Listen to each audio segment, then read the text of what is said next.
Mirëmëngjesi, mirë se erdhët në Rezediellia, ku përshëndetemi sërish në një mëngjes të ri në kulmin e javës, është ditë e mërkurë. Në ditën e sotme, në fakt me Altin Jokën, do të ndalemi tek konsumimi i farave të ndryshme. Është ky trendi modern ku dëgjojmë fara në mëngjes me kos, përzierja e tyre, lloji i tyre, por ku po gabojmë në konsumimin e farave, po i konsumojmë ato siç duhet, apo na ndihmojnë ato në një gjendje të caktuar, si duhet të veprojmë dhe cilat janë gabimet, ose cilat janë pastaj farat më të shëndetshme për organizmin tonë. Po fëmijëve a duhet t'u japim dhe çfarë ndikimi ka në mikrobiotën e zorëve apo thjesht në shëndetin tonë mendor, meqense i lidhim shpeshherë edhe me funksionet e trurit, paktën ato farat e vogla të kias. Po, jam shumë e sigurt që një pjesë e konsiderueshme e jona i konsumon edhe gabim. Do të tregojmë disa ide dhe mënyra se si ti konsumoni siç duhet për të marrë dhe vlerat kryesore. Tani do të flasim më pas edhe për ujin e karafilit, po dëgjojmë studime, trende të ndryshme në rrjetet sociale, jo karafilat, uji i tij ndihmon në X gjendje shëndetësore. Do të zbërthejmë se çfarë të mirash dhe benefitesh na sjell konsumimi i ujit të karafilit, se mos e ngatrova. Ndërkohë, në kuzhinë kemi 3 receta të plota për drekat tuaja, kështu që me vrap që të fillojmë me njëherë punën.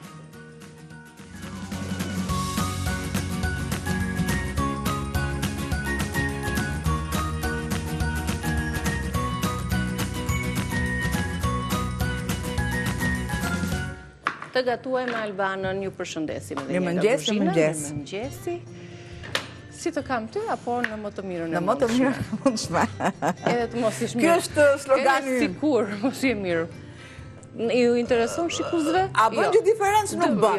Ka një diferencë. Ka një diferencë të vogël sepse ti nuk mund të kesh dot atë energjinë që buron ajo në më të mirën e mundshme. Jo, kjo puna jonë është je, duhet të jesh. Po, jemi gardian të humorit. Kjo e ka pa tjetër. Në profesion e ka. Aty ku flasim te gardian që flasim që e thash, po pa tjetër që jemi dhe, duhet jemi dhe, se gardian duk pak si e rënd fjalë, por të jemi ushtar të devotshëm të trupit ton, të shëndetit ton. Dhe pse jo? Dhe për këtë. Kur bëhet fjalë për shëndetin, i pranojmë të gjitha. Do thoni ju, ku e gjendi këtë shëndetin Albana tek këto recetat këtu? Për shembull, do ta them direkt. A ju kam thënë që patatet e reja janë të mira që të përdoren me lëkurë? Po moj, janë. Unë këto patate do t'i më shtjell me mish të grirë, pra do jenë qofte me patate dhe me mish të grirë. Ndryshe nga qoftet e tjera që ne bëjmë. Por do t'i lë lëkurën. Do t'i lë lëkurën. Pra, tu është problemi që lëkura ka vitaminën e vetë, normalisht edhe patatja. Do thoni ju, t'ja heqim pataten, nuk është rëndësishme unë t'i heq pataten, sepse nuk përbën, nuk është patatja e trash, është patate e vogël. Si quhet kjo patate? Po mund të quhet patate e vogël, po mund të quhet bebi patate, bebe patate, si të dëshironi ju. E lëm, më njam dhe kam qepën, direkt dhe në reaction. Varieteti, lloji i. Shtoj qepën. Qepa këtu, mishi këtu. O pi largoj direkt. Qepa mishi të dyja për kripa, lidhjen e mirë.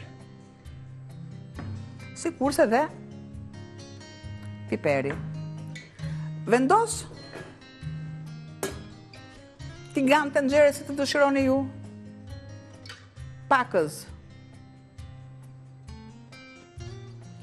vaj dhe masën e qepës. Normalisht kisha të nxjerrë në nxehtësi dhe prandaj ishte ky efekt i menjëhershëm. Le të marr një garuzhde dhe e dini shumë mirë që tu kam lëng mishi, lëng kockash. Le të shtoj pak. Po, na duhen për recetën tjetër. Po. Pra, ja.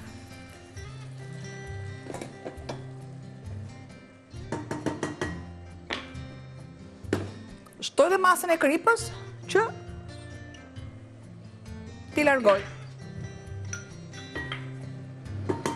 E lë që të bëhet avash duke i vendosur dhe kapakun. Atë kemi për pjesën e salsës, sepse qofte do jenë më vete, salsa një vezë. Dhe ku flasim tek vezët, normalisht kemi o vital, vezë kuqe, vezë bardhë, si të dëshironi ju. Nuk e di nëse kjo ka 2 të verdha, po në përgjithësi të kuqet, ja, një qeka. Se u mësua mirë në me ato të para. E pra po. të kuqe sepse kishin ishte nga në 2 të paketë verë. ekonomike, 1 në 2. E përzijej, mund të shtoni pak galet, mund të shtoni pak miell dhe do thoni ju galet buka e thërmuar. Përse unë do marr bukë të thërmuar, duke qenë se unë këtu kam Mirë, për të përthithur lëngjes. miellin. Dhe buka nga mielli bëhet. Përdora. Do ta punoj mirë. Do t'i lë edhe pak. Pra gjithmonë sasi të vogla Kjo ta vendosësh në furrë më ujë. pas, Furrën e para ngrohur patjetër, sepse nëse nuk dua unë, ma kujton Niki. Mirë, se këto do piqen, ne do t'i ngrohur. shijojmë deri në fund të gatimit. Që mjafton të ndërtojmë qoftet, sepse ato sa më shumë të rinë, aq më të mira bëhen. E mirave është, shtoj pakës vaj, dhe normalisht e mirave është që edhe kjo mas të qëndrojnë në frigorifer. Shtoj vetëm Ajtë sa të bëja të lidhjen e lëngjeve të tepërta të masës së brumit. pakës fare, piper, edhe ja. Po të doni ju, mund t'i shtoni kuskus, mund t'i shtoni farakia shumë më mirë, vetëm farakia shkojnë farat e susamit, të bardh, të papjekur, sepse do kalojnë në proces termik, me që jemi të farat edhe. Po, sot do të flasim për farat. E lë, laj duart,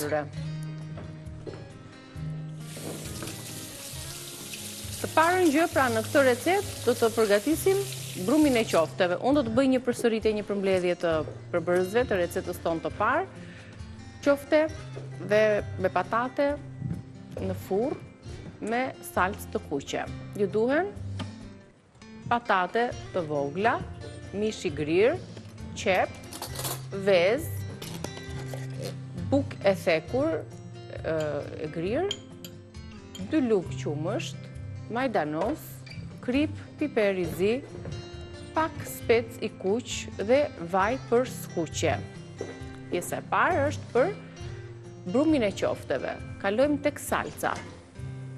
Ju duhet 1 spec i kuq, 1 spec i jeshil, 1 qep, 2 lugë salcë, vaj ulliri, 200 gram djath i grir i but, krip, piper i zi. Kjo është receta. Tani kemi bërë. Atëherë kam lënë qepën. Vazhdojmë me salcën.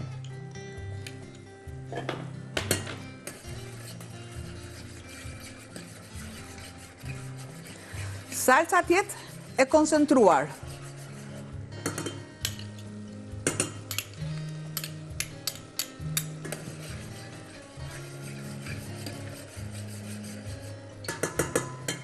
Kjo e koncentruar i jep atë ngjyrën flak të kuqe gatimit, i jep goxha ngjyrë të theksuar, për ta zbutur pak. Shtoj pak qumësht.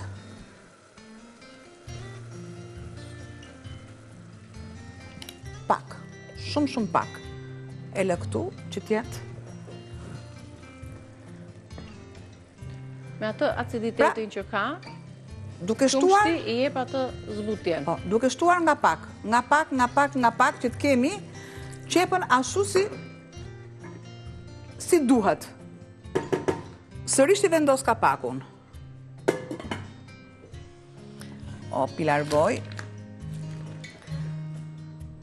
Tani te specat. Qep. Vendos qepën. Qepën në yndyrë, ujë, vaj. Shtojmë, avash, shtojmë bët pakës krip. E mira është të shtojmë, direkt. Direkt, fare, pap, si mund të përtoj njeriu për gjërat që janë të duhura në ushqim. Një prekje sheqer. Po, edhe pak qumshti, kështu që e neutralizon atë aciditetin. Nuk i vendos fare kapakun për momentin, bëj një prerje, specat kuq, speca jeshil, si të dëshironi ju, 3 kolore, shumë mirë. Ato janë, normalisht, për edhe për syrin, normalisht që në fillim fare ushqimin e hasyri, por dhe për vitaminat e veçanta që kanë. Unë, me që kanë pasur të kuqet, normalisht, në kubik, janë speca mishtor, ja.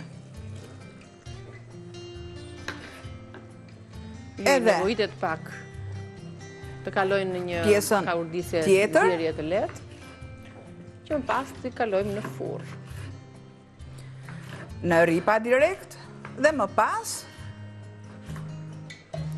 në kubik.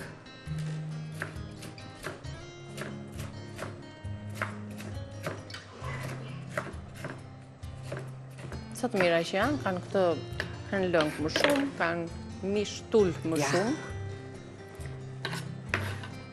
Do t'i lë derisa pra i shtojmë kur që pas butet tërsisht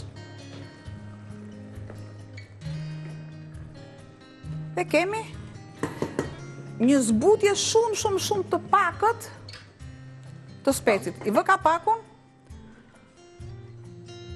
Bëjmë qoftet formën tu kam qoftet. Normalisht djatin e kam në fund fare.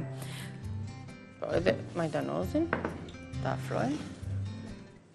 Një sekund. Thash, më mungon diçka, thash. Pa tjetër që më mungonte majdanozi. Si mund të bëja gatimet? I duhen gatimeve bimët aromatike. I japin një lloj freskie, i japin shije, ndaj i përdorim dhe në shpesh, po t'i vini re, paktën dyshen e famshme koper majdanoz, i kemi të pandashme.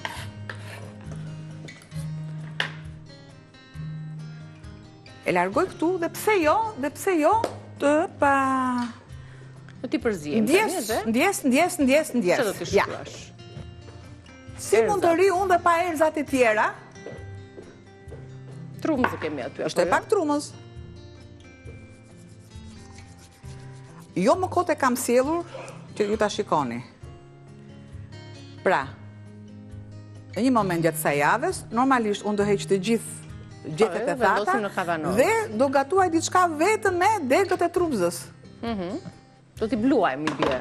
Jo, nuk do t'i bluaj, do t'i lë ashtu si që janë. Degët e thata të votës të holla. Përzierjen, edhe njëherë, një përzierje të mirë.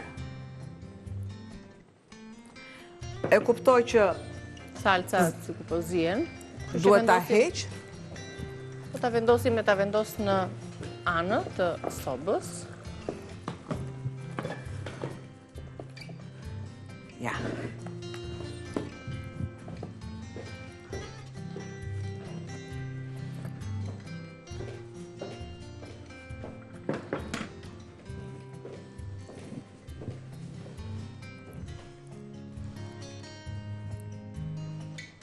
Pra, patatet si që janë me gjithë lëkur, i vendosim, edhe njerë patatet ishin të zjera? Po, të zjera, ujt jetë me krip. Të zjera.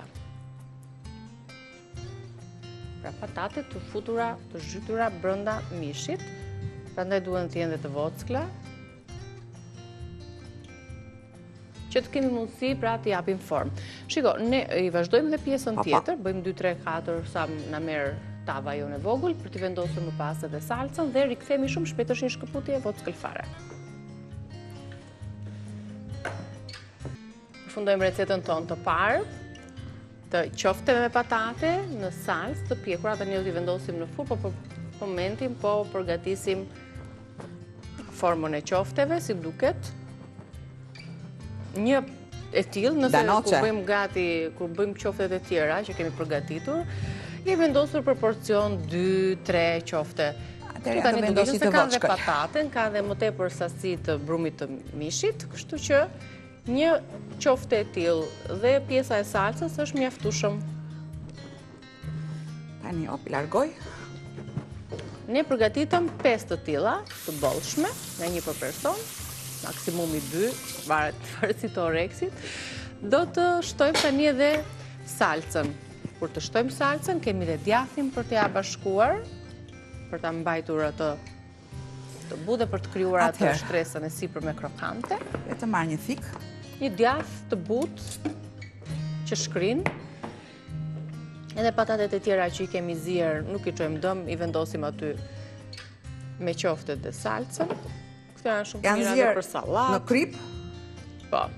Që kështu, nëse do t'i kishit të tilla vetëm, një kaurdisje shumë e mirë, me soja dhe fara susami, gjallë, po, edhe me gjallë, është receta më e duhur.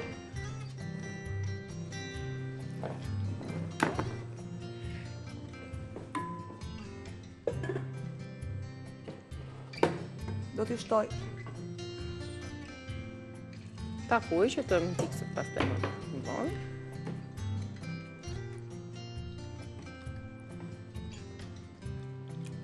Një sekundë, së është edhe nxehtë. Tani me salcën depërton shija, lëngjet e salcës, aromat, lëngjet e aromatizuara, bashkë me aromën e trumzës që e kemi tek brumi i qofteve. Normalisht do ta niveloj, mos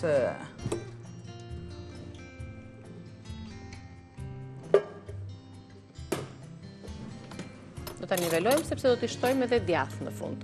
Pra kështu përfundon edhe hapi i fundit i recetës tonë të parë.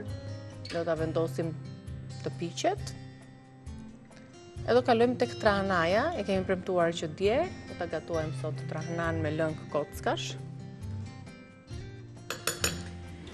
E vendos në furrë siç është kështu dhe më pas unë do të shtoj djathin. Po, sigurisht, sepse nuk duam që djathi të nxjehet e të piqet në të njëjtën kohë që i duhet qofteve për t'u pjekur. Ndaj edhe e vendosim në 10 minutën e fundit djathin. Kjo ishte receta e parë. Unë do bëj një përmbledhje tani të përbërësve që na u deshëm për përgatitjen e saj, dhe pse ju do ta gjeni në YouTube, në kanalin e Rezes, në kanalin zyrtar të Reze Dielli. Shifini pak produkte të ndara në dy pjesë. Pjesa e parë është për brumin e qofteve, pjesa e dytë për salcën. Ju duhen patate të vogla, ju duhet mish i grir, qep, vez, pak buke thekur, qumësht, majdanoz, piper i zi, krip, pak spec i kuq dhe vaj për gatim për skuqje. Për salcën, na nevojiten spec i kuq, spec i jeshil, qep, salcë e koncentruar, vaj ulliri, djath i grir i but, krip, piper i zi.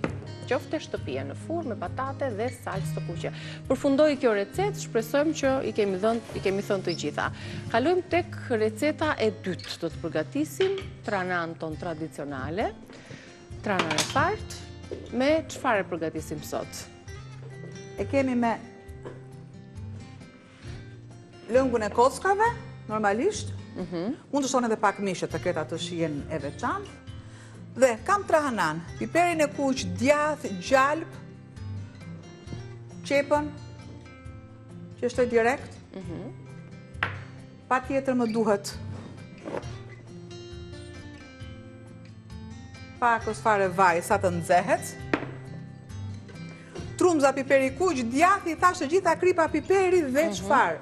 Dhe dashuri për gatim, asgjë tjetër. Ky është përbërësi që nuk mungon në asnjë recetë. Është primar, është primar. Nëse ne duam normalisht, dalin ti, mos e mbajnë krahun tëm. E mbajnë në krahun tim këtu. Qumësh gjithmonë.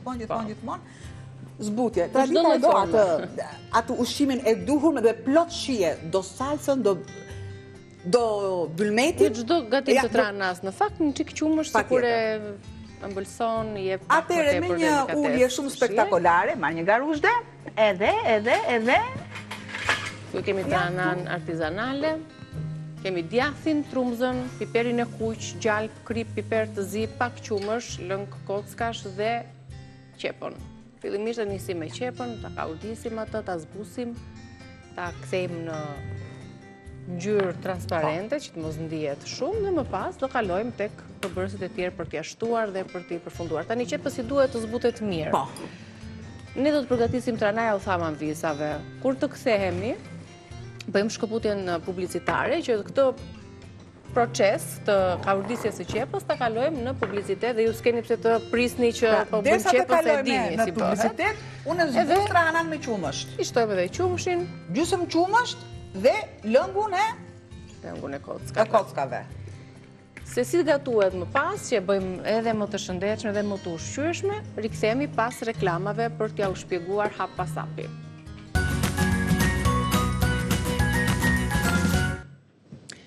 Mirë, jemi rikthyer në pjesën e fundit të recetave tona. Ju kujtoj edhe një herë çfarë kemi përgatitur deri më tani. Kemi nisur me qoftet, me patate, me salcë dhe thamë që në 10 minutëshin e fundit të pjekjes do shtojmë djathin. Sa po e shtuam, e vendosim sërish, vazhdoj pjekja, vazhdoj procesi i pjekjes së tyre, deri në fund ndoshta do të kemi mundësi t'ja u tregojmë. Ndërkohë kemi filluar recetën e trahanas, do doja që ti përsërisja produktet, çfarë ju duhet për përgatitjen sot të trahanas, si supë me lëngun e kockave, me qep dhe me erza. Ju duhet 1 litër e gjysmë lëng kockash, 200 gram trahana, 1 qep mesatare, 1 lugë gjelle gjalp, 1 lugë gjelle vaj ulliri, djath i bardh, krip piper i zi, spec i kuq i ëmbël, pak nenexhik i thatë ose trumze thatë dhe hudhër pluhur ose 1 thelpi hudhër. E nisëm me qepën apo jo? E lam të zbutet qepën, lam trahanan të zbutet në qumësht. Dhe tani sapo i kemi bashkuar të dyja bashkë, qepën edhe trahanan e zbutur.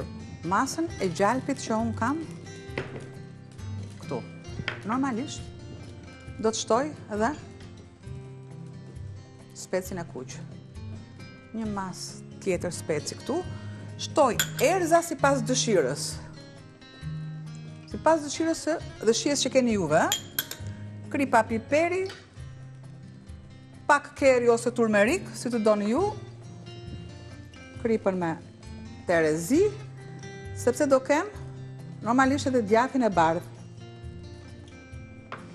Marr një lugë për të salca, që të shkrihet salca, gjalpi, edhe krijohet kjo salcë e kuqe. Nuk duhet të digjet.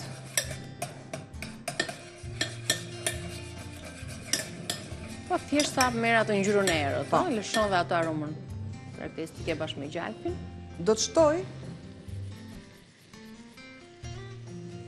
një pjesë të trumzës.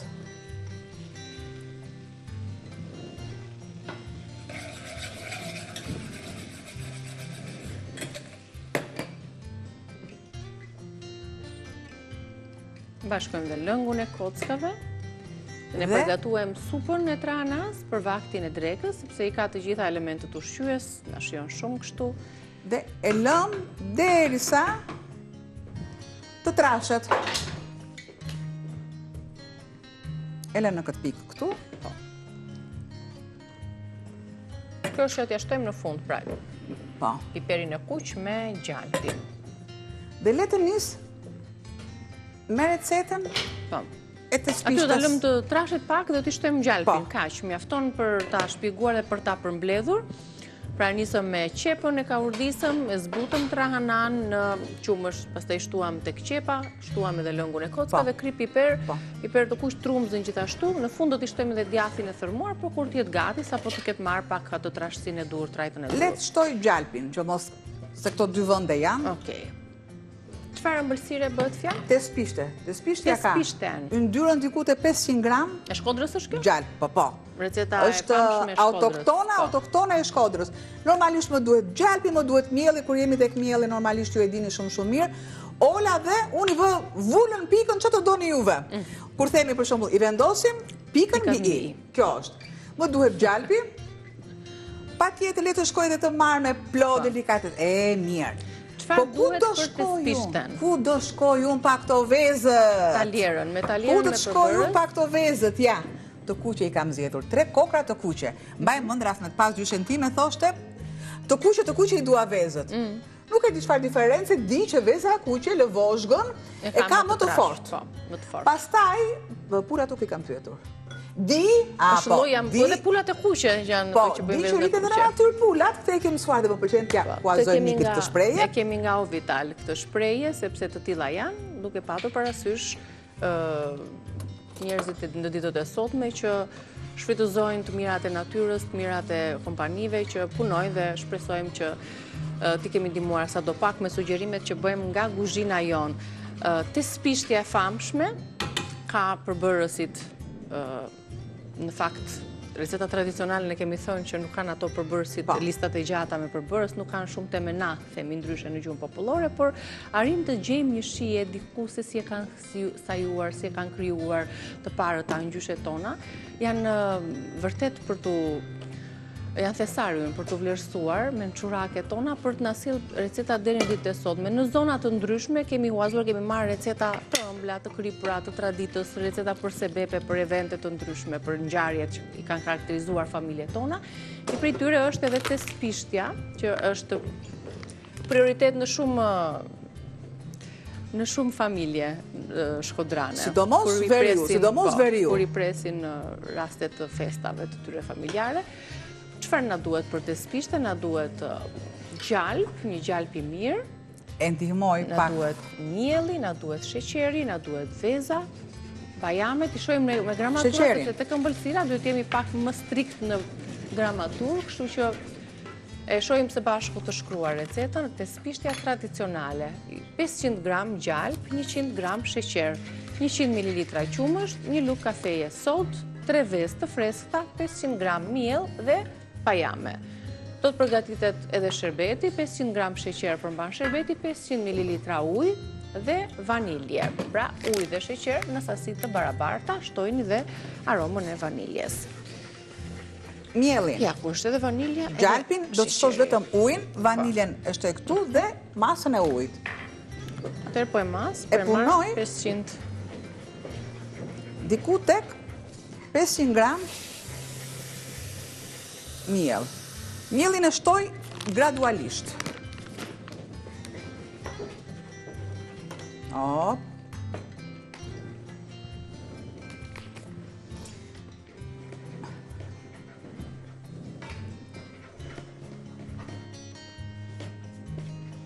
Niki, të lutem pakës fare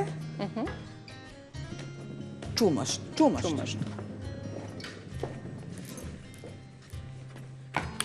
Shtoje pak fare. Aq. Tradit në tradit. Pra kemi shtuar gjalpin aty në sasi 500 gram dhe mielin, pak qumë tani për ta mbajtur të butë masën. Më shto dhe trazojmë vezët një nga një. Po. Ujin t'ja shtoj sheqer. Largojmë të gjithë, po. Sheqer, vanilje dhe ujë. 500 gram sheqer, 500 ml ujë dhe një vanilje. Tek sherbeti. Tani vezët. Vezët një nga një. Shtoj këtu. Një e verdhë e fuqishme. Pra duhet bërë dhe trazimi shpejt që të mos piqet. Shto tjetrën. Normalisht edhe sodën I ki këtu. Po.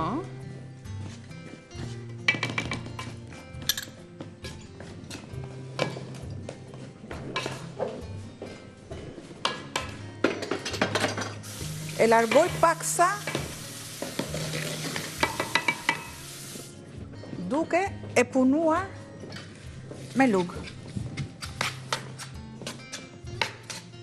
Pra nuk duam që të marrë ngjyrë, thjesht të tarazohet për momentin, se sa të përshtatet temperatura e vezëve. Një tepsi të lutem. Po. Direkt. Largojmë të gjitha vendos sherbetin. Ka nevoj për vaj, besoj, se ka gjalp gjithë masa. Sherbetin pasi të piqet? Po. Heqim tavën.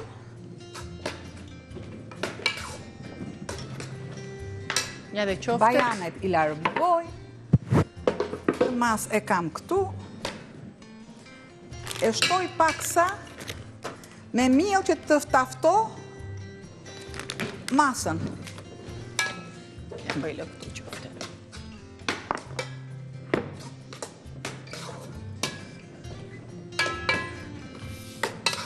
Te vjen re mirë shumë nga qoftet. E kam punuar sikur të jetë me dorë. Gjë që është e pamundur se është e nxehtë, kështu që Direkt.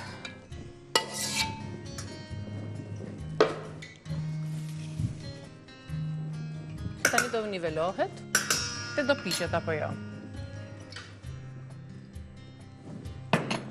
Pasi të spishtja të jetë pjekur, do të shtohet edhe sherbeti, nga njëra anë që është duke zier, pra sheqer, ujë edhe vanilje. Dhe të spishtja që të jetë në këtë trajt. Pra një brum i butë. Laj duar paksa. Do ta marr me një herë atë nxehtësinë për të pjekur derisa të marrë atë ngjyrën e kuqeremt dhe ne t'i shtojmë sherbetin. Ndërkohë, kjo pjesë besoj u kuptua, ne të kishim serviru pak tranan. Atëre. Do t'i shtojmë pak gjalpin e Një djathtë. sekond, direkt. Me jep atë të lutem? Direkt. Një supë me trahana dhe me lëng kockash, me aromë trumze dhe aromë gjalpi. Rrethore? Edhe Rrethore, hop. po deshëm edhe në qik djathë. Dhe e quajmë të përfunduar recetën e trahanas, të supës. Ka disa mënyra kemi sjellë në fakt me përgatitjen e trahanas, si një recet e traditës tonë. Dikush e preferon në formën e supës, dikush e preferon në formën tradicionale të përgatitjes. Unë po e vazhdoj të mbush tryezën, pra supa edhe qofse pse jo mund të jenë bashkë në një vakt. Edhe të spishtja është gati për ta pjekur tani, se u punua brumi. Këto format janë për dekor, apo e do kështu tradita? Kjo e do albana këtë. E do albana këtë. Kur të piqet, të bëhet një mas. Normalisht, në rombe, në si të doni ju, që rëndësi ka shia, nuk duhet jetë masa shumë e ngjeshur, absolutisht jo. Pra lule në lule, lule në shije, lule në tradit, sepse Shkodra mbahet për qytetin e luleve. Të lumshin duar, të vendosim për të pjekur, ndërkohë ju të përfunduar me gjithë sherbetin, do ta shihni në fotot respektive në rrjetet tona sociale. Edhe në Facebook, edhe në Instagram, po ashtu edhe në YouTube. Shihemi pas pak, shihemi nesër të dyja. Me shikuesit pas pak do të jemi me Altin Jokën.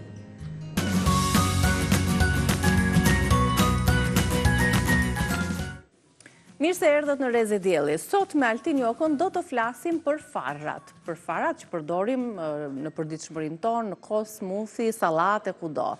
Por ja kemi pyetur ndonjëherë veten, apo i përdorim siç duhet farrat në të mirë të shëndetit tonë, apo marrim maksimumin prej tyre? Cilat janë gabimet që bëjmë në përditshmërinë tonë teksa konsumojmë fara të ndryshme, apo i përziejmë siç duhet, e të tjera.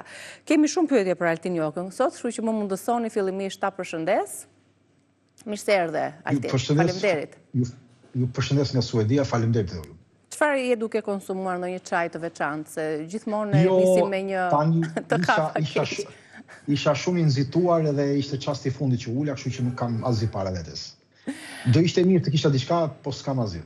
Po flasim për farat atëherë më mirë, meqense në kohët moderne njerëzit i konsumojnë farat e ndryshme siç tham, pjesa kryesore në përkos apo sallata e smoothie. Tani unë dua të di, a janë vërtet këto fara një ushqim i shëndetshëm, apo thjesht ne po i konsumojmë sepse është një lloj trendi që të konsumojmë fara, janë në kundërshtim ato me biologjinë tonë?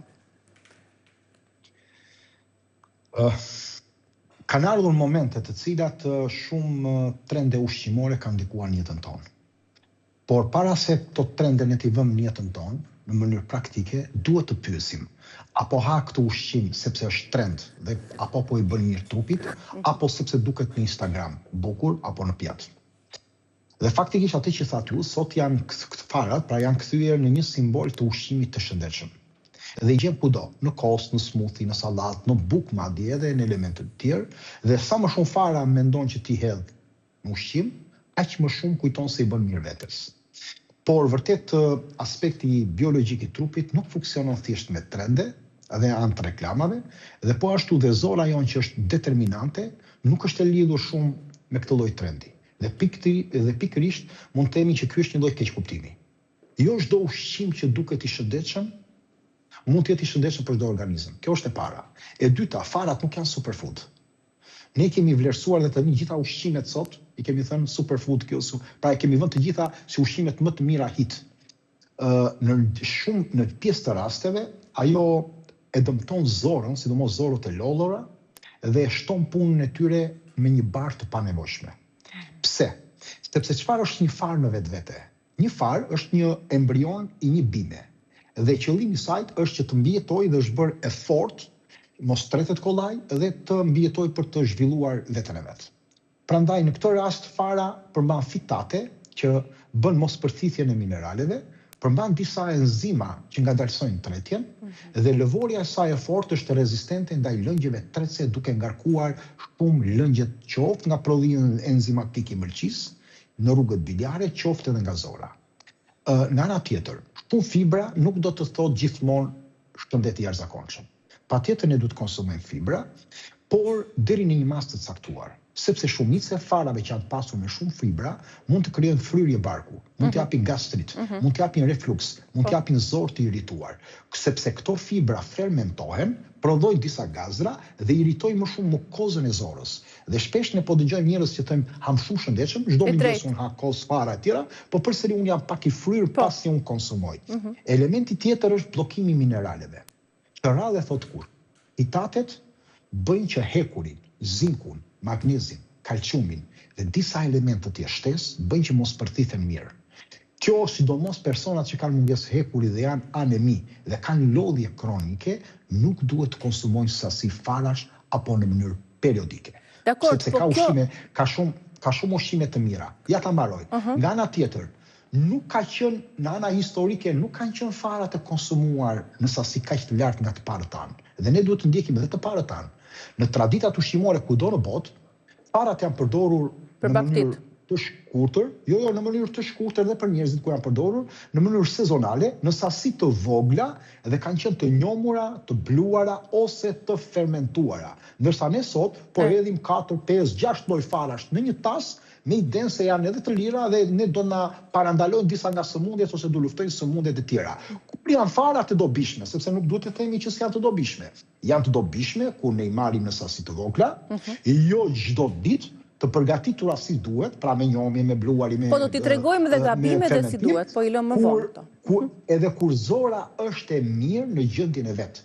Pra trupi nuk ka nevojë që të ndiqet në bazë të modës, por do të ndiqet në bazë të biologjisë dhe kërkesave që ka çdo trup individualisht. Po. Altin, ju thatë që farat, sidomos kur bëjmë këtë miksin, me që pak nga të gjitha që të marrim më shumë vlera, bllokojnë këto minerale, pra hekurin, zinkun, kalciumin, magnezin e të tjerë. Për shkak të fitateve që këto fara përmbajnë. Por nëse ne i trajtojmë siç duhet, pra i lëm të njomen për 12 orë ose shumë orë në ujë, a mundet që këto të mos na bllokojnë mineralet, pra ne t'i marrim ashtu siç duhet, ashtu të papërpunuara, pra të heqim fitatet përmes duke i vendosur në ujë dhe më pas t'i konsumojmë? Pra në këtë mënyrë kemi marrë vlerat më shumë se sa rasti siç i hedhim në sallat apo në kos? Duhet të vënë në vëmendjen tuaj dhe të njerëzve që shumica e njerëzve që unë komunikoj nuk gabojnë te procesi. Nuk gabojnë tek lloji farës. Mendojnë se shumë pyetje bëhen çfarë lloj fare duhet përdorur. Ata nuk gabojnë te lloji farës, gabojnë te mënyra se si e përdorin të farë. Farat vërtet mund të kenë vlera, patjetër që kanë vlerat e tyre, por sot në disa raste ne po e kthejmë bar për shëndetin tonë dhe sidomos për zorën. Ja disa nga elementet e gabueshëm që njerëzit bëjnë. I marrin farat dhe i hedhin direkt mbi kost, qumësht ose mbi një produkt. Dhe i konsumojnë në çast. Po, çfarë ndodh? Farat si chia dhe liri kanë një aftësi që të thisin shumë nivele të ujit. Dhe kur hidhen në kos për shembull, ato fillojnë të fryhen brenda stomaut, sepse ato kanë një proces fermentimi që duhet të rregullohen për të lëshuar nivelin enzimatik se janë të forta. Krijojnë një masë gjelatinoze të rëndë dhe çfarë bëjnë? E fillojnë të ngadalsojnë peristaltikën e zorës dhe ngadalsojnë zbrazin e zorës. Dhe kjo do japi një ndjesi fryrje për një farë kohe. Kjo është arsye se shumë njerëz në këtë rast ndihen të fryrë. Këto duhet njohur paraprakisht në ujë, të paktën minimalisht 2, 3, 4 varet nga fara gjithmonë, edhe nga vjetërsia e farës, po varet nga fara. Farat që duan më shumë, farat e lirit jo daj shumë, është tjetër gjë, po do ta shpjegoj ndoshta. E dyta është gabimi ku i hedhi në smoothie, pas një lloj trajtimi. Thjesht i hedhi në smoothie edhe i bluajmë dhe kujtojmë se me anë të bluarjes ne do i përfitisim më mirë. Do të përfitisim pak më mirë nga që nuk janë të bluara. Po përsëri ato mund të kalojnë të patretura dhe përsëri zorës do i duhet të bëjë të njëjtën punë pak më të lehtësuara. Por fibrat prap kanë për të fermentuar nga bakteret dhe do i duhen shumë baktereve punë për ta fermentuar dhe ka për të shtuar nivelet të gazra dhe pareati. Pra edhe kur t'i fusim në smoothie, ato duhen të lagen ose të njomen. Element tjetër është i bluajmë dhe i lëm atje. Ka shumë njerëz, më dëgjojmë, unë i bluaj farat e lirit për arsye sepse ato po futen në organizëm dalin përsëri jashtë dhe nuk marrin asnjë vlerë. Kjo është e vërtetë. Por çfarë ndodh, sidomos farat e lirit? Në momentin që i bluajmë dhe nuk i përdorim të freskët bluara, yndyrat e tyre ekspozohen dhe ajrit dhe dritës dhe oksidohen. Duke oksiduar, vitamina E kthehet në prooksidant. Dhe duke u kthyer jo në antioksidant, po prooksidant, më shumë bëjnë dëm se sa sjellin mirësi. Dhe kthehen në një nxitës të inflamacionit në trupin tonë. Madje personat që vuajnë nga tumoret që duan të përdorin fara, këtë duhet ta kemë parasysh, sepse është një gjë shumë e gabuar. Sepse mendojnë po ushqim i shëndetshëm si shumë të tjerë, dhe kjo është shumë e vërtetë Altin që mënyra se si Më fal dhe gjë të them gabimet. Element tjetër është kur ne përzihem disa fara, që e thashë më lart. Po. Çfarë ndodh? Përzihem falarqiri, liri, kungulli, lule, bjeri, susami, fenogrek e të tjerë, çfarë farash mund. Kemi përzihem të gjithë njerëzit dhe nuk japi rezultate se ti po përzihen se kuptove se e more të gjitha. Sinergjia ushqimore që është një lëndë në shkencën ushqimore është e përcaktuar sakt. Nuk duhet stasira të ndryshme, pra llojshmëri për të bërë energji të mirë apo për të marrë vlera. Sepse ngarkesa në këtë rast mund të shtohet 3 dhe në 4 fisht, sepse një farë me i tjetër bën një kombinim ndryshe enzimatik dhe trupi jon ngarkohet jashtëzakonisht më rënd dhe fermentimi në zorë bëhet më i madh. Dhe kjo mund të jetë një burim i inflamacionit në të ardhmen. Në ana tjetër një gabim shumë i madh. Konsumimi i përditshëm i shumë njerëzve që janë pa ndërprerje. Dëgjoj njerëz se ton kemi 2, 4, 5 vite vetëm han fara. Po çfarë bëjnë? Ata nuk e kuptojnë që farat nuk janë bërë, nuk është ushqimi jon bazë dhe nuk janë bërë që të konsumohen për ditë. Ato do bllokojnë gjithë to minerali që tham dhe do shtojnë inflamacionin në zorën tonë dhe më shumë do sjellin jo benefite po të këqija. Cilat janë këto të këqija? Çfarë të këqija mund të sjellin nëse e konsumojnë shpesh? Sjellin një zorë të irrituar? E para një herë do kemi disa enzima tretëse të cilët nuk kanë për të funksionuar dhe kanë për t'i dëmtuar.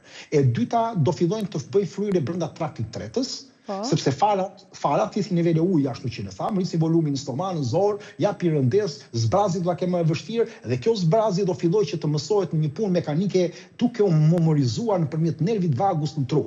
Dhe truri ka për të ndikuar dhe kujton se zbrazja duhet të bërë në këtë lloj forme. Dhe duke u mësuar gjithmonë me këtë lloj forme zora jon, pra peristaltika e lëvizjes, atëherë do filloj të ngadalsohet edhe për ushqime ku nuk do përdorin fara. Dhe kjo është një problem i madh se do na sjellë sëmundje metabolike. Dhe sëmundjet metabolike fillojnë që nga obeziteti, që nga problemi i glicemisë të lartë, që nga problemet e disa sëmundjeve autoimune apo e problemet tjera. Nga ana tjetër, fitate, mineralet ne po i heqim poshtë. Kalciumi, magnezin, zinkun, ne ulim në nivel të jashtëzakonshëm edhe pse këto e kanë. Pra, disa nga dëmet janë këto. Pastaj po të kalojmë në dëme në kohë të gjata që ne përdorim, mundet të sjellin disa pasoja, sidomos ku kombinohen me suplemente, me çajra edhe me ilaçe. Akoma dhe me të rënda. Pra, diçka që ne mendojmë dhe kemi supozuar që është shumë e shëndetshme, kemi konsideruar ato si superfood, tani ato po kthehen, si thuash, nga mënyra e gabuar e konsumimit në dëmin ton. Nga sasia e tepërt. Edhe nga sasia e tepërt, po. Nga sasia, nga përditshmëria, sepse dëmtojnë mukozën e zorës gjatë kalimit tyre, iritojnë mukozën e zorës, dhe një nga pjesët e njerëzve që mund cilin gastrit, IBS, disbioz, probleme janë këto, kam njerëz me dhjetra që hanë fara, kanë nërën, thonë si ka mundësi ku ne konsumojmë për ditë fara, e tjera element, po shtojmë farat, dhe sepse kjo nuk është thjesht një reakcion kimik, është iritim fizik i vazhdueshëm që ti po i sjell mukozën zorës, stomaut dhe nivelit enzimatik që duan kohë dhe mos përthithjes mineraleve. Po, kur ju thoni jo çdo ditë, sa shpesh mund t'i konsumojmë pa na dëmtuar? Atëre në qoftë se do më lejosh që të them pse kush janë në midis tyre të bëj dhe një përzierje të farave, si duhen konsumuar, sepse edhe duhet dim si konsumohet. E para, fara chia për shembull, ka nivel shumë të lartë të vitaminës B1, pra të tiaminës, B3-shit, B2-shit, edhe B2-shin e ka të moderuar në sasi, por ka vitaminë E, ka kalcium shumë të lartë, magnez shumë të lartë, fosfor shumë të lartë, fara chia. Hekur të mirë, kanë dhe zink, bakër, mangan dhe kalium. Nga aspekti tjetër kanë përbërës bioaktiv si omega-3 shumë të lartë. Kanë dhe fibra gjelatinoze që quhen mucilage. Ato janë problematik që fryhen në zorë. Po kanë gjithashtu dhe element si acidi klorogjerik dhe kafeik. Tani, farat e qias mbështetin zemrën, janë shumë mirë për kockat dhe bëjnë tranzitin për të hequr, pra për të dhënë ngopje dhe për të shkarkuar zorën. Por kush janë të metat e kësajt? Bëjnë fryrje në qoftë se ne ham për ditë, në qoftë se nuk i lagim dhe i ham në kohë të gjata, e bëjnë zorën të jetë më e ndjeshme dhe përdorimi i tyre nuk duhet të jetë më shumë se një lugë çaji të njomura më parë, të paktën 2 deri në 3 herë në javë në maksimumin e vet. Parat e lirit. Maksimumin e vet. Parat e lirit, përveç njerëzve që janë të sëmurë apo kanë një problem tjetër që kanë një dietë të specializuar nga një dietolog, nutricionist apo dikush tjetër, të cilët mund të kanë dhënë në përditshmëri, që kanë një problem të rëndë shëndetësor. Po flasim për njerëzit e zakonshëm. Farat e lirit kanë vitaminë B1 shumë të lartë, kanë B6 dhe B9 dhe rekomandohen shumë për gratë shtazana, për njerëzit që kanë probleme me anemin, rekomandohen shumë dhe kanë pak vitaminë E, po kanë nivele të larta magnezi shumë të lartë dhe fosfor shumë të lartë, dhe kanë hekur shumë të lartë. Kanë dhe zink, bakër, mangan, kalium, kanë dhe ato. Kanë dhe omega-3 shumë të lartë. Kanë dhe fibra mukozale siç kanë dhe të tjerë, dhe janë nga ushqimet më të forta dhe plota, mund të themi, ose ushqim, pra suporte. Por ka një gjë, në moment që bluhen, oksidohen shumë shpejt nga gjithë farat e tjera. Atëherë si ti konsumojmë? Bluhen në qast të konsumohen. Ti bluhem në qast, jo ti lëmë. Me ditë. Jo, se oksidohen dhe kthehen në prooksidancë, sidomos vitamina E dhe bëhet inflamator në trup. Dhe shumë raste deli patretu ku nuk ose do t'i njohim, edhe mund t'i njohim, edhe mund t'i fermentojmë, ka raste që fermentojmë. Po, edhe mund t'i fermentojmë. Në ana tjetër, rekomandohet një lugë çaji, kjo pak më tepër se farat e qijat. Mund të konsumohet 4-5 herë ndoshta në javë. Po është në maksimumin e vet. Më mira do ishte të gjithë farat një herë në javë është e mjaftueshme. Nga ana tjetër, farat e kungullit kanë shumë vitaminë E, kanë vitaminën B2, B3 dhe B5, kanë edhe pak folat, pra vitaminën B9, po kanë nivel të lartë të zinkut, kanë nivel shumë të mirë të magnezit dhe përsëri hekur, fosfor, bakër e këto të tjerat. Ka nivele të fitosteroleve dhe proteinave bimore cilësore dhe yndyrë monopolit të pangopura, që janë shumë antitumoriale apo antiinflamatore dhe janë shumë mira për problemet e lëkurës, të hormoneve, të sistemit nervor dhe të gjumit dhe për problemet e parazitëve dhe forcimin e sistemit imunitar. Por nuk duhet konsumuar farat e kungullit kur i heqim nga lëkura, flasim, sepse nëse ha me lëkurë përdoren vetëm për njerëzit që kanë parazitë në përgjithësi dhe për pastrim, dhe jo për kohë të gjata, sidomos për fëmijët. Duhet jo më shumë se sa një grusht i vogël ose 2 lugë gjelle, 2 herë ose 3 herë në javë, dhe kjo është maksimumin e vet. Pra 2 lugë gjelle.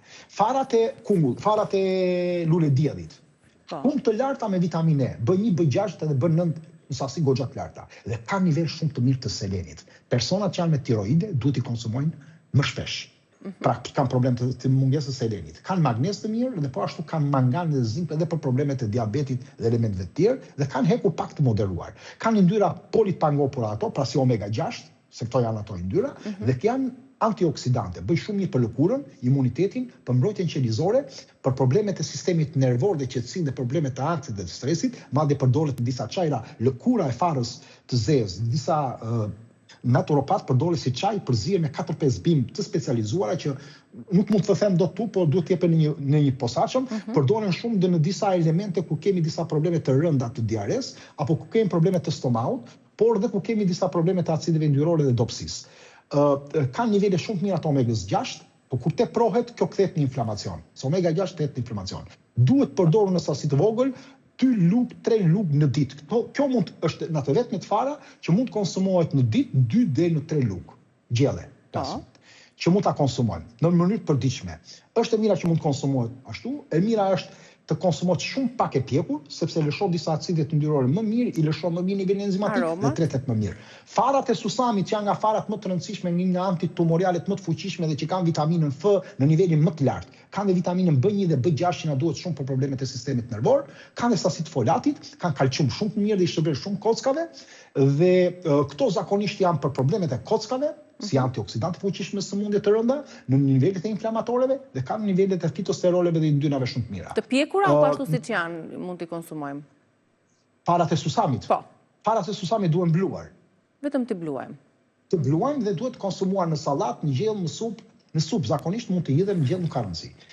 Zakonisht në disa naturopati bëjnë të fermentuara. Tani çfarë kanë farat në përgjithësi? Kanë magnez, fosfor, ekur, zink, B, tërë komplekset e vitaminës B, pra jo të gjitha, po një pjesë tyre B1, B6 si shta, dhe kanë elemente të tjera. Tani do jetë fara më e mirë nga të gjitha këto, kush është fara më e mirë që njerëzit duhet zgjedhin? Në rast se duan një balancë hormonale, duan një zor të mirë, shëndet të mirë të zemrës, kanë probleme tumoriale, sidomos të kancerit të gjirit të gratë, paktën që është studiuar mirë, duhet përdorur farat e lirit, sepse ka shumë ligane që janë unik për problemin e metabolizmit të estrogenit që gratë për të sëmurur problemet e tumoreve vjen nga estrogeni një pjesë e tyre, kanë omega 3 shumë të lartë dhe ndihmon shumë problemet e kapslëkut ku bluhen të freskëta, mbështet zemrën dhe mikrobiomën, sidomos njerëzit që vuajnë nga problemet hipertensionit dhe problemet e zemrës. Duhen bluar në moment dhe të konsumohet. Në qoftë se doni imunitet të mirë, lëkurë të pastër, lëkurë të fortë, keni akne, keni problem me parazitët, atëre duhet përdorni farat e kumullit, sepse ka nivele të larta të zinkut, ka nivele të larta të magnezit për sistemin nervor, prandaj rekomandohet që të konsumohen nga mbasditja deri në darkë dhe nuk rekomandohet që të konsumohen në mëngjes si e bëjnë një pjesë e njerëzve në mënyrë të gabuar. Dhe kanë dhe po ashtu dhe proteina bimore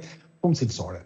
Pra, siç tham, një grush 2 lugë, ndoshta 2-3 herë në javë. Në qoftë se duam kocka të shëndetshme, apo kemi probleme të sistemit autoimun, kemi dhe problemet e kancerit përgjithshëm, po themi, ose tumoreve, një nga farat më të mira është farat e susamit.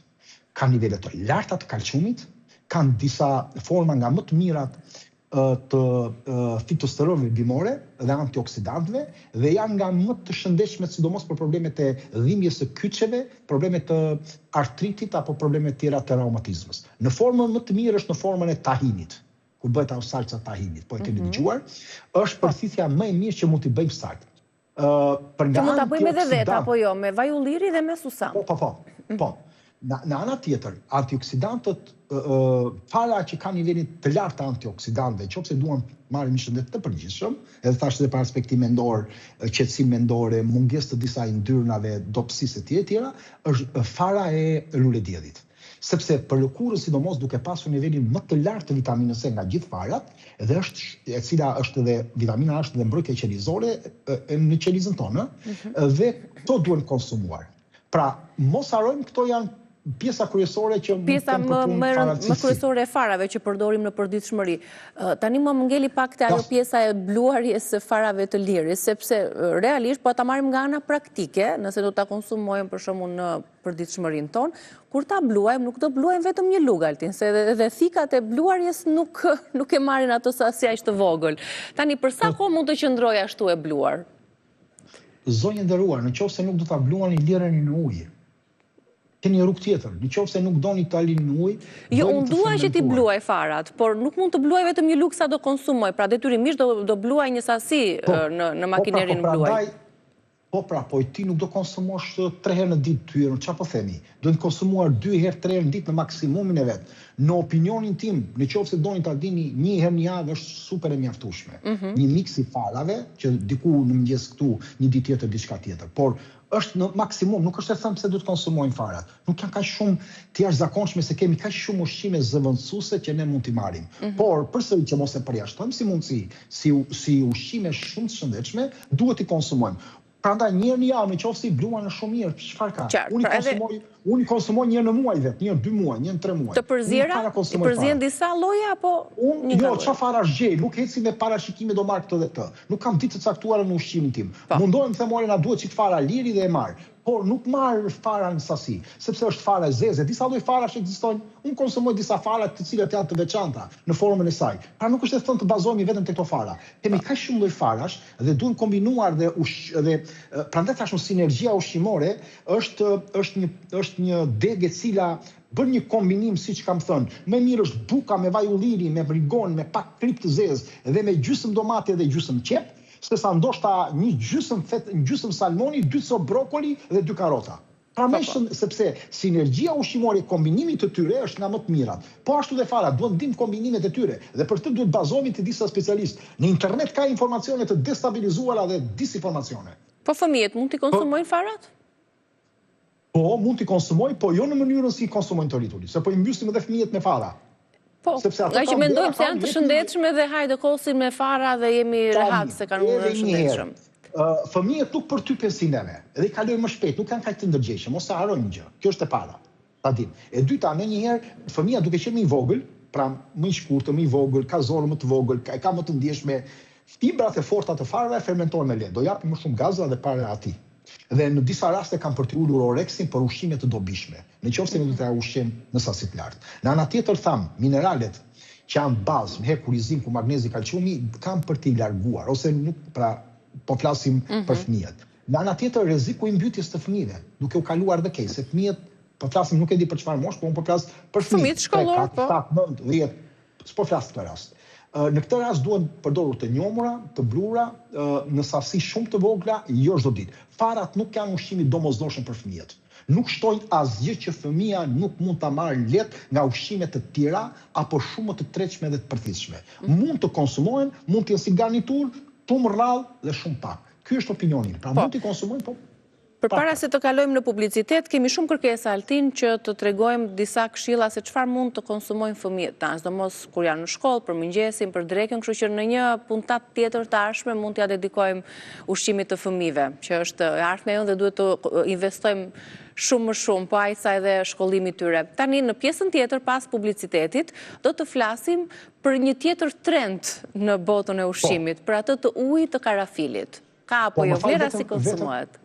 Më falë vetëm një sekundë, për gratë që kanë probleme me balancën hormonale, është shumë e rëndësishme konsumimi jo shumë konsumimi i fitateve, që largojnë këto mineralet, sepse mungesa e minerale si probleme në prodhimin e progesteronit që është stabilizuesi i estrogenit. Kur ne kemi estrogen shumë të lartë, progesteron shumë të ulët, do na dalë PCOS-ja, do kemi problemi me ciklin menstrual, do kemi problemin e mos funksionit një tiroides, do kemi shumë lodhje dhe ngarkesë. Në disa gra që kanë vërtet këto element, në momentin që kanë hequr farat, ato kanë pasur një përmirësim të mirë.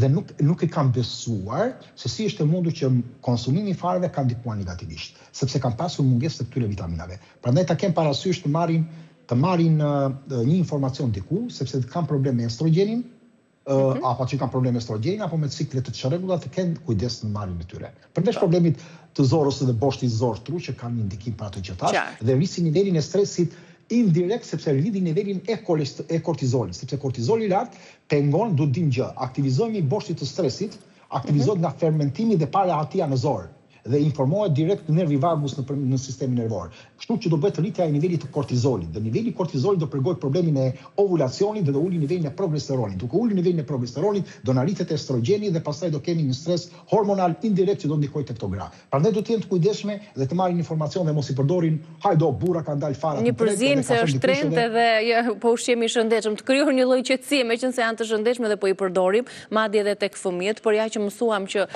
jo gjithmonë. troç ta them fëmijët e mi deri tani vetëm vajza e madhe që është 20 vjeç ka konsumuar një herë fara në jetën e vet, të dyja të tjera që janë 3-14 vjeç asnjëra akoma. Interesante. Po sepse nuk është e nevojshme më shumë do i sjell se Jo, u habita nga trendi që ekziston, nga trendi që dëgjojmë dhe shohim. Unë nuk eci me trend dhe nuk dëgjoj shumë histori. Po, patjetër që nuk duhet të ketë trend në literatura, në libra edhe në ato që janë të sigurt. E drejt, kalojmë në publicitet, rikthehemi për të folur për karafilin, për ujin e karafilit.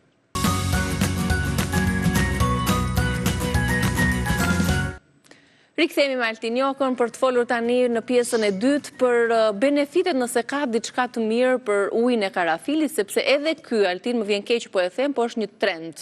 Po e dëgjojmë shpesh, përdorni çdo ditë ujë karafili, si këto të mira, përdorni çdo ditë e të tjera e të tjera. Një 3-4 karafila në një gotë ujë të lëna në darke, në ujë, ose në ujë të nxehtë, ose duke i zier. Tani vërtet ka ndonjë benefit, ndonjë përfitim uji i karafilit? Në qoftë se jemi në periudhën më të errët të dijes që ekziston. Domethënë dija jonë ka arritur në nivele nuk ka kompensime të tjera nga aspekti i marrjes të informacionit edhe dijes ato që marrin, edhe gjejnë një gjë dhe thonë pije këtë. Dhe nuk japin alternativa të ndryshme. Dhe nuk ecin as në bazë historike. Kemi dëgjuar shpesh tregim që të merr 4-5 karafila, pra një lloj tregimi mund ta them, hidhin në ujë të nxehtë apo të ftohtë, pije dhe njerëzit kanë një bindje, po pastron trupin. Është diçka shumë e mirë, sepse është dhe natyrale. Apo jo? Këtu fillon përsëri një keq kuptim i madh, sepse ka një dallim, por që është shumë i rëndësishëm. Vërtet mund të dallim i vogël. Diçka që është e butë për trupin dhe diçka që është e fuqishme për trupin. Karafili nuk është një pjesë e para që është e butë për trupin. Karafili është diçka e fuqishme për trupin dhe përdoret në çaste dhe momente të caktuara dhe në kohë të caktuara. Prandaj, brenda atij sysi të vogël që ne shikojmë, ne duhet të dimë nga se është ndërtuar karafili. Dhe po ta shpjegoj unë detaje si është karafili, do ham një kohë të gjatë, mos ta ha, do t'i them shkurt. Ka nivelin më të lartë të eugenolit. Eugenoli përdoret te dentistët për pirjen e dhëmbëve. Është antiseptik dhe antifugal i fortë, vepron si olluz gjaku natyral, stimulon fuqishëm shumë mëlçi dhe bilën dhe ul ngarkesën e mikrobiomës të zorës. Pra uji i karafilit nuk është thjesht një çaj lehtë, por është një ekstrakt i olluar i një substance farmakologjike bimore. Pra është farmakologji. Nuk mund të merret një gjë farmakologjike për ditë, sepse nuk ka sens. Çfarë bën? Shpesh njerëzit thonë kemi ulur bakteret, kemi probleme me këto, sidomos kanditën, po është e vërtetë. Kanë zvogluar ndonjëherë frymar ato fryrjen e fermentimin, po është e vërtetë. Nga kjo aspekt kemi ulur nivelin e yndyrnave, po është e vërtetë. Është e vërtetë. Por çfarë duhet bëjmë? Duhet ndajmë disa gjëra. Kamomili për shembull përdoret për kohë shumë të gjata, sepse qetëson sistemin. Energjiku përdoret për kohë shumë gjata, se relaxon muskujt e zorës. Karafili aktivizon mekanizmin mbrojtës dhe detoksifikues, dhe si një detoksifikues i fuqishëm farmakologjik nuk mund të përdoret në sasi. Në një anë. Pse? Sepse thelbi që nuk thuhet është kjo. Mëlçia e sheh eugenolin si një substancë që duhet neutralizuar. Njerëzit do ta mësojnë këtë. Eugenoli në mëlçi është direkt, mëlçia vjet në punë ta heqi. Sepse në qoftë se nuk e heq, do mbytet. Dhe për këtë çfarë përdor mëlçia? Glutathionin, sulfacionin, metilimin. Pra përdor gjithë arsenalin e vet më të mirë që na duhet, duke harxuar rezervat kryesore të detoksifikimit që do bëhet natën. Dhe ato që ti pi në mëngjes për të bërë natën, ti e ndalon si një proces. Pra për një përdorim të shkurtër, mund të themi, që ndihmon në përdorim të erpaseshëm dhe për pak kohë ndihmon në përdorim të përditshëm, për javë, muaj që përdorin njerëzit, mund të sjellë lodhje dhe faza të detoksifikimit hepatik. Dhe kjo është arsyeja pse në fitoterapi, që është një shkencë tjetër që merret me bimët, fitoterapia thuhet që përdoret me cikle karafili dhe një çaj. Një çaj përdoret me cikle, varet nga çaji. Nuk përdoret hyra, byra, si thonë njerëzit. Tani, në momentin pra që ta kuptojmë, pra është një terapeutik, por vetëm me arsye që ne duhet ta konsumojmë. Nuk duhet bërë zakon, sepse do bëjmë mëlçime të ndjeshme, do bëjmë mjadje dhe mungesën e hekurit dhe dopsi, dhe gjithashtu njerëzit që të përdorin antikoagulant janë shumë problem, dhe sidomos gratë që duhet genen shtazana dhe genen shtazana. Pra që duhet dhe që janë shtazana. Duhen marr 2-3 karafila në 250 ml ujë të nxehtë, nuk duhet konsumuar çdo ditë. Në qoftë se ta konsumosh çdo ditë, konsumoj një herë në ditë për 5 deri në 7 ditë. Jo më tepër. Bëhet një pushim 14 ditor, që është një cikël, dhe pastaj fillohet përsëri dhe nuk bëhet më 7 ditë si bëhet herën e parë, po herën e dytë bëhet 5 ditë. Pas një cikli 2 javor, bëhet një cikël përsëri 3 ditor. Dhe kështu ulet deri në 1 herë. Pra kështu bëhet konsumimi në fitoterapi një produkti, në këtë rast i karafilit, pastaj çajrave të tjerë është tjetër gjë. Pra, vërtet e ka prodhuar natyra, por duhet shikuar dhe duhet respektuar substancat që përse janë prodhuar. Pra, edhe karafili është njëra për tyre që ka prodhim shumë të fortë dhe është shumë i fuqishëm. Tani si mund ta përdor? Edhe kur themi në emër të asaj që është natyrale, përsëri duhet të kemi kujdes. Po duke i përdorur si gosht, për shembull, dhe thjesht marrim ato aromën, shijen edhe e largojmë? Në qoftë se do më lejosh, do t'ja ndaj të tëra llojet e përdorimit. E para, 2-3 karafila ne thamë në 250 ml ujë në një temperaturë 85 gradë, jo më shumë. Pra jo shumë të madh. 10 minuta e mbuluar dhe pijet i ngrohtë. Kjo është një nga rrugët. Çfarë bën kjo? Kjo të nxjerrë më shumë eugenol në sasi, pra në nivel më të lartë të eugenolit, dhe kjo është zakonisht për problemet e fryrjes, fermentimit, për problemet e tretjes dhe të yndyrnave. Por duhet pirë në këto kohë që tash, 5 dhe në 7 ditë, pastaj me cikle, ose duhet pirë një herë në 3-4 ditë. Për një farë kohë përsëri. Ana tjetër, mbajtja në gojë si gosht që thoni ju, është shumë e mirë për problemet e fytit, të sinusit dhe për sistemin imunitar. Sidomos për problemet e glykës dhe sepse është një antibakterial. Pra në momentin që ai përzihet me disa nga enzimat dhe bakteret tona në pushtymën tonë, del në mukozën orale dhe përthithet më mirë në janë të gjakut, po përthithet gradualisht dhe kjo, dhe është antiseptik shumë i fuqishëm. Edhe për dhimbjet e fytys, edhe për aromën e keqe, edhe për streptokok, stafilokok, bajamet e infektuara, sinuse, imunitet. Pra, kjo ndoshta do ishte nga zgjidhjet e mira, jo më e mira. Nga ana tjetër, çfarë mund të marrim ose uji i ftohtë. Tjetra është për shkak kur e përdorim ujë të ftohtë, se ne thamë vetëm për ujë të ngrohtë. Ujin e ftohtë që ne zakonisht e hedhim, hedhim 2-3 copë karafil ose 4 sa mund të hedhim, i lëm për 6 deri në 8 orë. Zakonisht gjatë natës, mbajmë mend, se dhe disa fara si chia duhet lënë natën, jo ditën, sepse është një proces tjetër natën dhe ditën. Njerëzit duhet ta kuptojnë proceset që kanë lidhje me hënën, që kanë lidhje me ritmin cirkadian ton, pra ka shumë lidhje raporte të ndara. Dhe njëjta gjë dhe karafili, jo ditën, natën. 6 deri në 8 orë, zakonisht natën, dhe pihet në mëngjes. Çfarë del? Kjo del më pak eugenol, e dëmton më pak mërqin dhe mund pihet sasi më të shpeshtë. Pra nuk mund të pijet 5 ditë ose 7 ditë, por mund të pijet 9-12 ditë, pastaj duhet ndaluar, ose mund të pijet 1-2-3 ditë. Sepse nuk e dëmton mërqin ka shpejt, se nuk është kaq agresiv eugenoli. Dhe gjithashtu nuk është agresiv për stomahun. Ai çaji parë është pak agresiv për stomahun. Ky është më i butë. Ky vepron më mirë dhe rregullon problemin edhe të fermentimit në mënyrë të lehtë, është ndihmë shumë e mirë për mikrobiomën, është rregullues i mirë. Nga ana tjetër, pra uji ftohtë ndoshta do ishte zgjidhja më e mirë për karafilin sesa uji i nxehtë apo çaji i karafilit në këtë rast. Po, ndryshe nga të tjerat që përdorim ujin e nxehtë. Mirë. Ndërsa nëse do ta duam për problemet e dhënave të erës së gojës, së baktereve të gojës, për problemet e helikobakterit, të streptokok, stafilokok, të grykëve, të bajameve, të sinuseve, është e mirë që ta marrim në formën e karafilit, duke mbajtur në gojë, jo duke kaktçuar. Në momentin që ai na i thëson në gjuhë, ka filluar i thësia që të na djegi, ne duhet ta pështyjmë, pra duhet ta nxjerrim jashtë. Për arsye se në atë kohë eugenolik është lëshuar sasi më të lartë dhe patjetër mërqia ka për ta luftuar këtë eugenol. Duhet sasi më e vogël që mërqia ta luftojë gradualisht edhe në pak ose ta përthithi aq sa duhet në sasinë e saj. Dhe nuk mund të përdorim si përdorin disa. Marrin një gosht karafil në gojë, e mbarojnë, pas se kalon 10 minuta marrin një tjetër, pas gjysmëore një tjetër, marrin prapë nga darka. Jo, nuk duhet ta bëjmë kështu, sepse nuk ka sens e para. Dhe dyta, nuk duhet bërë natën.